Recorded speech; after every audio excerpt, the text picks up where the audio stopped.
كل سنة وحضراتكم طيبين. 2025 أملنا في الله إن شاء الله إن هي تكون يعني سنة خير لكل الناس ولكل زمايلي اللي في السوق العقاري المصري وفي دبي.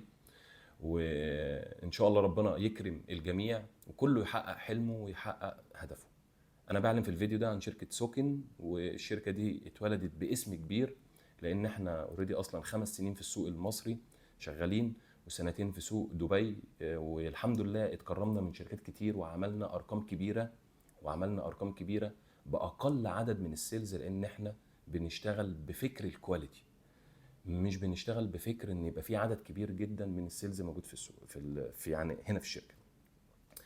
الحاجه التانية، الشكر لله طبعا اولا، وثانيا لقاعده العملاء الكبيره اللي بتحب دايما ان هي تتعامل معانا، واللي شايفانا دايما ان احنا فعلا بنقدر ان احنا نحطهم على الطريق السليم، سواء العميل بيشتري استثمار او بيشتري بيت ليه او لاولاده.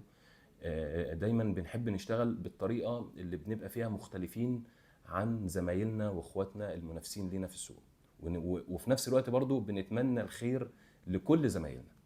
عايزين نحط ايدينا في ايد بعض ونغير شكل التسويق العقاري على قد ما نقدر كلنا.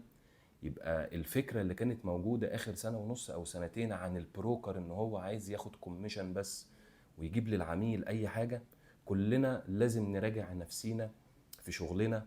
اللي كان حاسس ان هو غلطان في طريقه معينه كان بيتعامل بيها داخل شركته، مطلوب منك ان انت تغير الطريقه دي، لان السوق العقاري المصري هو الاكبر في الشرق الاوسط، وفاتح بيوت ناس كتير جدا وبيدخل دخل كبير جدا لخزنه الدوله.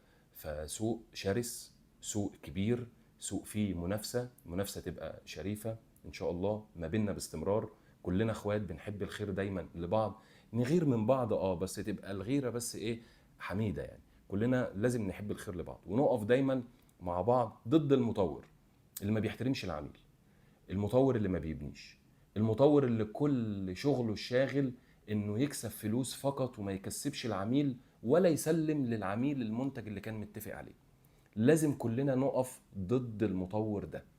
احنا القوة الكبيرة اللي في السوق، احنا الاساس اللي في الماركت. العميل بيجي لنا احنا عشان نوجه العميل، لازم نوجه العميل صح، سواء في زايد واكتوبر، سواء في مستقبل سيتي، في التجمع السادس، في التجمع الخامس، في العاصمة، في الساحل الشمالي، في العين السخنة. لازم لكل سيلز موجود مطلوب من حضرتك انك تذاكر الماركت كله وتبقى فعلا كونسلتنت. احنا بنقعد نذاكر هنا في الشركة، ساعات بننزل الساعة 12 بالليل والله، بحيث ان العميل لما يجي يكلم حد موجود في شركة سوكن يبقى عارف ان هو فعلا بيكلم ناس فاهمة مذاكرة ودارسة السوق. واتمنى الخير ليكم كلكم ان شاء الله، وتبقى سنه حلوه جدا. املنا في الله. نتمنى الخير للمطورين، نتمنى الخير لشركات التسويق، نتمنى الخير للعملاء اللي بتشتري النهارده ان هي تشتري صح، وان شاء الله نكون دايما عند حسن ظنكم. وده كان بس فيديو كده بعلم فيه عن شركه سوكن، الاسم الجديد اللي ان شاء الله ربنا يقدرنا ونغير شكل التسويق العقاري على قد ما نقدر. شكرا جدا لكم.